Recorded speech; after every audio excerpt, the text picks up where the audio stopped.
that Paramahansa Yogananda. I think most of us, we know him. And one of his mission was to show that there is so much similarity. Not only similarity, is the identical message that all the scriptures try to give. And then Swamiji has taken some excerpts and then showed that how Bible talks about the same thing and Gita also talks about the same thing. So today's topic, which is the inner kingdom, and that's what the reference was. And hopefully throughout the talk, we'll refer to that reading and see how we can draw some inspirations from that. Inner kingdom, no? We were talking about some readings also, like looking outward. We talked about brooks and finding ourselves in the brooks and then the wind and then God knows where else as well. We also were talking about inner kingdom, which is looking inside. Very recently, to a school where I sometimes go, we had this teacher's training. And then one of the things that we tried to do is look inside ourselves. We were trying to work on ourselves and then see if we can find something more. Now, many of you have done some classes here, and some of you probably would be new. So just a quick thing is like, we know that we have 3 bodies. We have this physical body. Of course, everybody knows about that. And then there is astral body, energy body we call it, and then there's a causal body. And sometimes in level 1 or 2, we also have these 3 bottles, and you say, before you merge into God, you need to get over. Like you break the first bottle, but still there is one more case. You break the second case, but still there is an outer case. And finally, you break the third case, and then you find all of us in one with God, whatever version we understand it. So fine, what were the exercise that we were trying to do, and why I'm sharing this is because I think I invite you to do this exercise, not necessarily only now, but even the week as we're coming along. So we said, okay, this is what it is, then let's describe that. So the first part, of course, was to describe ourselves physically.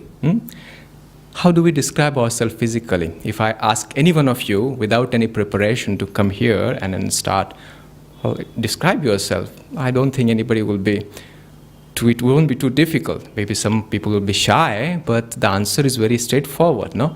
We start looking around and say, I have 2 feet, 2 hands. We look around and not necessarily everybody will follow the same kind of order, but whatever comes, and then there will be some peculiarities everybody will have, no? And we sort of know that. And where did information came from? Did we read it in a book? No. We just look at ourselves. I have five fingers on my hands. Sometimes people have that extra thing, no? They don't have to be taught that, sometimes people have extra finger. No, they just look at it. So that portion was pretty simple, pretty straightforward in some ways. Now the next question came, okay, describe yourself, which is more the next level, astral body. When we ask, we start the spiritual practices, and then sometimes we ask people this question, who are you? And now we sort of know, no? What is the answer we normally give? No? Beyond our name and body, we say we are a soul, isn't it? And it is true. It is not a lie, or it is not something untruth. But who told us that? Because we have been taught that, no? We read it into the books. So now this exercise is, okay, describe yourself as a soul. Now all of a sudden, you see, the mind gets like, wait a minute. What does that actually mean? And the tendency all of a sudden mind says, okay, let me go and then see how it is actually done. And we start opening the books as if we don't know. No? But that is what we want to resist. You see, you didn't open any book when I asked you to describe you as your physicality. You didn't say, wait a minute, let me go and study human anatomy before I tell you how I look. No, you were ready. And if I ask you 5 minutes, you will talk about 5 minutes. If I give you 10 minutes, you can be more specific with that. The same thing. We don't necessarily need any, maybe vocabulary, something will be missing, but where we want to look at is very clear. It's very clear. When I ask you, how are you feeling? Again, you probably will have not the right words to come at you, but you always know where to look at, isn't it? We don't say, I don't quite understand that question. No? And that is the place where we want to look at when we talk about even exploration of that inner kingdom. You see? And certainly when we read and when we expand our knowledge, as we were saying, it gives us kind of a template around which we can start our exploration. One of the things, again, Master said that meditation is one of the best ways, like the formal sitting meditation. That's what we just practiced right now, to begin that inner exploration. And he also suggested to do it more and more. Because again, for all of us, when we started meditation, we start with like 5-10 minutes, because our mind does not like it beyond that. It's like, hey, what are you doing? There's nothing inside. You see, there's such a beautiful world outside. But slowly and steadily, as we stay there, he understands, oh, there is much more to explore here. And that's why he emphasized again and again that longer and deeper meditation is what is important to train that mind till that point where the mind begins to appreciate the depth of this own inner world. Very recently, we were talking with a friend here who comes, and then when we teach initial levels of classes, we teach some techniques. And again, we all like techniques. What do I have to do? Do this. Okay. And then we say every meditation lasts 1/3 portion of the time, don't do anything. Now, initially, all the minds come like, oh, what do you mean? What do you mean, do nothing? We said, no, just stay and stay put. And it is very difficult sometimes to tell what does that really mean, isn't it? Because we always have, what are you doing now? We always have a precise answer. And we are saying now, at the end of it, don't do anything, just be there. So while we were talking about how to talk about it, a very nice analogy came to us. It is as if like the master, we know that the masters have been they are the masters of what? What are they masters of? They're masters of the inner kingdom, isn't it? So they are inviting us to that place. To give the analogy, let's say we have not been to Lodhi Garden. I know most of us have been there, but let's say this is the first time. And Master says, well, you know what? I have been to Lodhi Garden. It's a beautiful place. We want to come. Of course, we are interested, and we are interested in Master and what he has to say also. So he is taking us all to the gate of Lodhi Garden. He says, this is Lodhi Garden. Go and enjoy. What do we say after that? He says, no, wait a minute. Do we say there, I don't know what to go inside and what to do? You'd have to tell me what to do. No? So will we wait for some instructions from the master? Yeah, you go straight. On the left-hand side, you will see one rose flower. You look at it, you appreciate. You go next. On the right side, you will see a beautiful garden there. Just sit there for 5 minutes. No, we will have our own experience. If we all go together, we return back, and I ask you all to write like a 5-10 minutes on what your experience was. Your experience will be very different. All will be joyful, no doubt about that. But everybody probably will notice many different things. The same garden. And if you go there again, the next time when you go, again you will notice some things different. That experience is going to be ever new. But you will never have to prepare to go into, I have to decide what all am I going to do there. It is very impromptu, isn't it?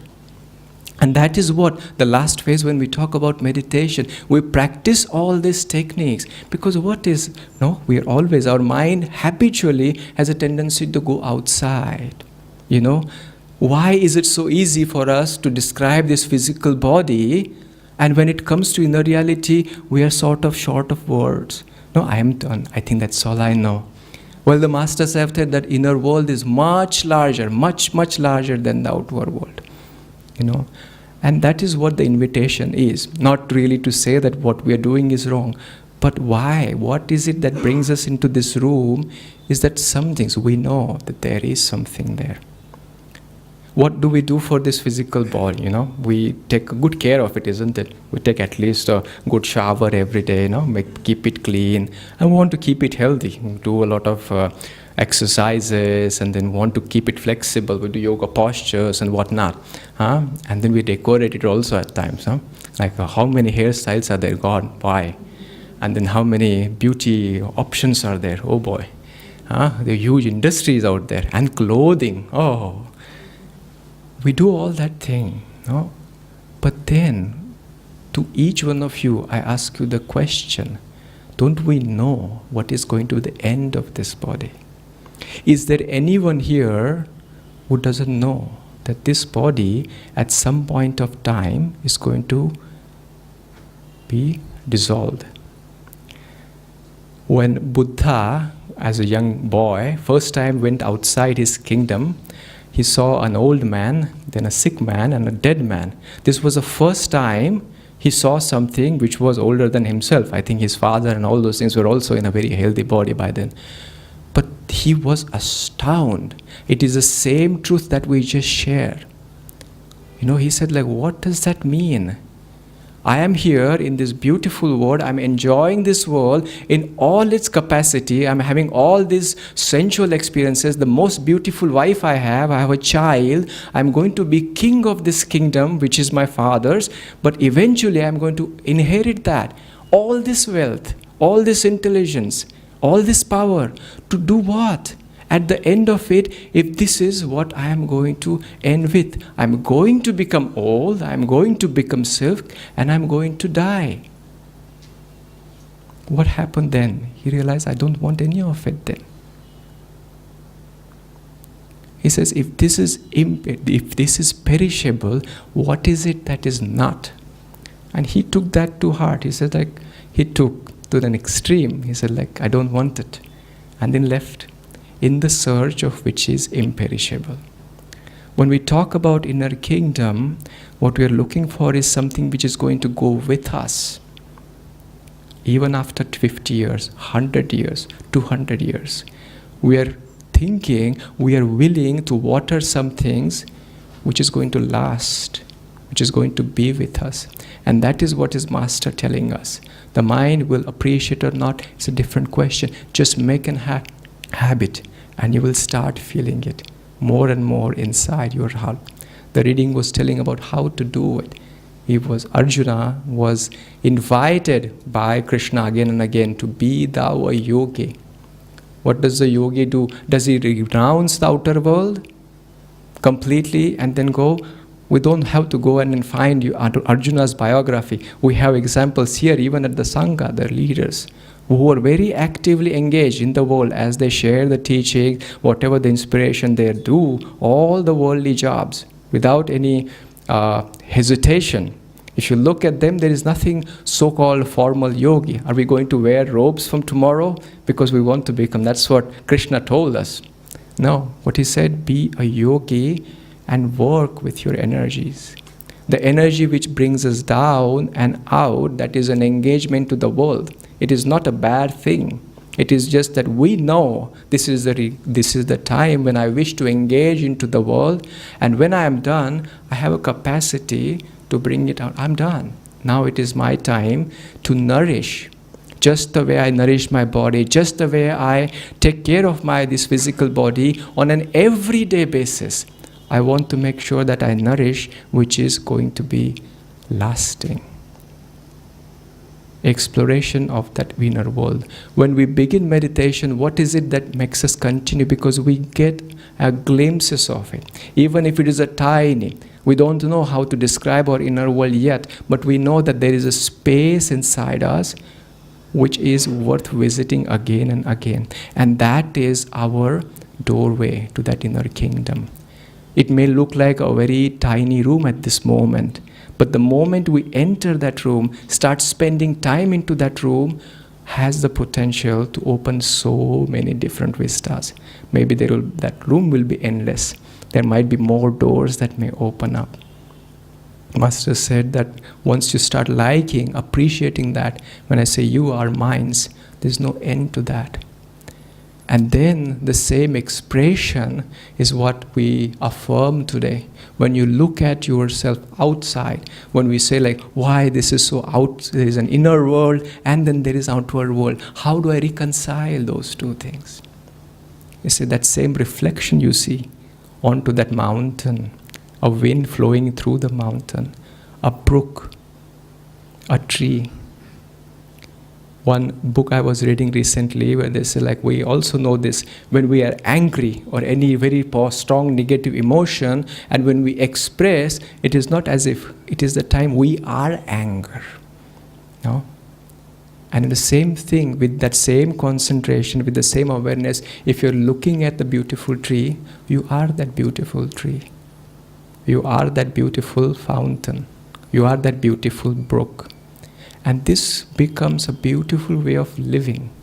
a much more enriching and fulfilling way of living, where it is living in that sense of presence, a sense of God.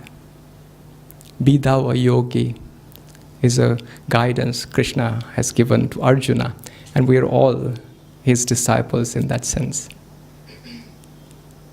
Joy to you.